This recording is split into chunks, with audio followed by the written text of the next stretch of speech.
When I still lived in my hometown, I used to volunteer on the Emergency Services Department. Being a tiny town, there was no full-time staff, so people in the town would receive proper training and volunteer for it. 2 incidents always stuck with me. One was a day when I was setting up for a CPR training course for teens. The station was silent as I was working until almost every alarm suddenly started going off. Fire, EMS, I could hear the RCMP alarm going off across the street. The radio starts buzzing, and I can hear a Delta call come in for a house nearby, Delta being the second highest level. I knew the family, kind people.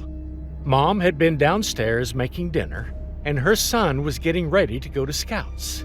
He had tripped and hung himself. She didn't find him until it was too late. I remember standing in front of the radio in horror as I could hear her screaming in the background of a radio call as one of the guys was radioing in that they were coming into the big city with a high priority call. My father is on both fire and EMS and was there. He said that all he could think the entire time was, "We left muddy footprints on their clean carpet." He called my mom in tears, asking her to hurry by and to vacuum it up before the family got home. It's Carl, a phone operator in emergency department, and today I'm going to share 2 of the most horrible calls I ever received. First one was from 2013. It was 2 brothers were arguing over drinks, and one of the girlfriends or wives was over. Anyway, the brothers are drinking heavily, and one pulls out a gun and shoots the other one. When I received the call, I could barely get the guy's address over his screaming to send the paramedics. He kept shouting, "Where the fuck are they?" While I am trying to stay calm and give CPR instructions and tell him to tell the female there to stop the bleeding by firm pressure on the wound. Furthermore, medical personnel cannot go in on scene until police have secured the firearm. Listening to the pain in someone's voice while they are screaming for help kind of haunts you. Both of them had to be around 30 years old. I couldn't imagine killing a family member. So the next one I got was later at night, probably around 11:30 p.m. A female calls me screaming. She was yelling, "I'm burning!" So I told her to stop, drop and roll, and once the flames were out, I told her to turn on the hose and put cool water on it until the paramedic got there. Once she was a little calmer, I was able to learn more about what happened. So, she had been drinking with her boyfriend, and he got depressed and decided tonight was the night he was going to commit suicide and kill his girlfriend. So, in his intoxicated state, he found a gas can and started dumping it on himself and his girlfriend and lit them both on fire. It also managed to catch the house, fence, yard on fire. Both of them survived. He got the worst of the burns. The house and fence had minimal damage. I'm Steve, and it's 2007. This one was probably the hardest call I've ever taken. The phone rings, and as I pick up the phone, there was a little girl, 8 to 10 years old. She is screaming, crying, "Daddy is dead!" I can't calm her down at all. She keeps crying on the line, and in the background, I can also hear 2 other small girls crying.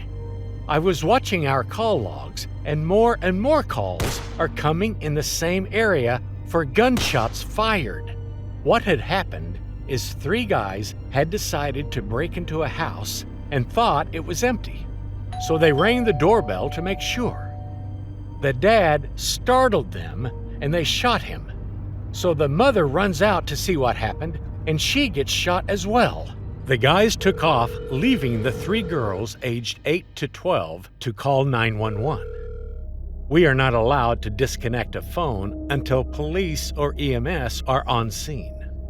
So my heart was breaking for a small family that had lost both parents in one sad accident. I listened to the girl for 6 minutes and 37 seconds before the police arrived on scene. The good news is that the mother lived. 1979, New York City. I got a call from a crying child, a little boy, saying his mom and dad were fighting, and his dad said he was going to throw the mom out of the window. I could hear a terrible fight going on in the background. Woman screaming, things breaking, man yelling, etc. The poor kid didn't know his address. We didn't have the technology for call ID and would have to use reverse telephone books. A trace would take forever. Anyway, while I'm trying to get the address, I hear a horrific scream and glass breaking. A few seconds later, the other operators in the room are getting calls about a woman lying in the courtyard who came out of a window. Very sad. Worst of all is that I am sure someone else in this apartment building must have heard this fight, but no one called for help until it was too late. Poor kid.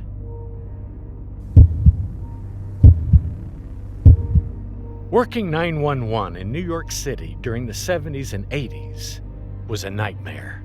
The city had a very high crime rate and shit technology.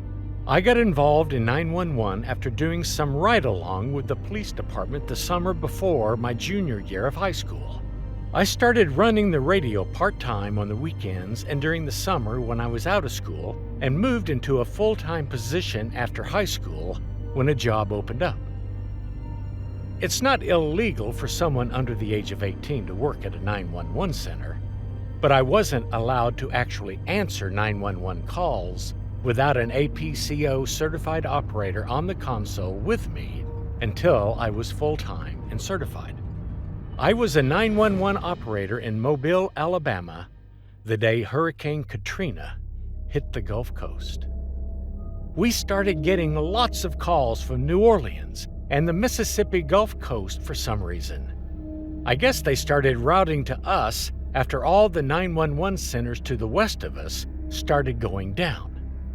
Anyways, I got a call from a woman who said she was trapped in her house. I was confused at first because we have a Florida street in Mobile, and after checking and double-checking and not being able to find her address, I asked her what city she was calling from, and she said, "I'm in New Orleans." I tried to route her to New Orleans 911 and New Orleans Fire Department, but could not get through. She started screaming and said the water was coming up into the attic where she was. I told her to find something heavy and break the attic vent out so she could get out onto her roof. But the vent was too small for her to crawl through. She sat down and started crying. I told her I would stay on the line with her for as long as she wanted me to. I stayed on the line and listened as she cried, prayed, cussed, and prayed some more. A little while later, I could hear her struggling to keep her head and phone above water. Then the phone went dead. To this day, I don't know if she lived or died. I quit 911 3 months after Katrina. These were some of the most traumatizing calls 911 operators ever received. Make sure you share it with your friends and like the video. If you've got similar stories, don't forget to share them with us, as we are looking forward to feature them in our videos.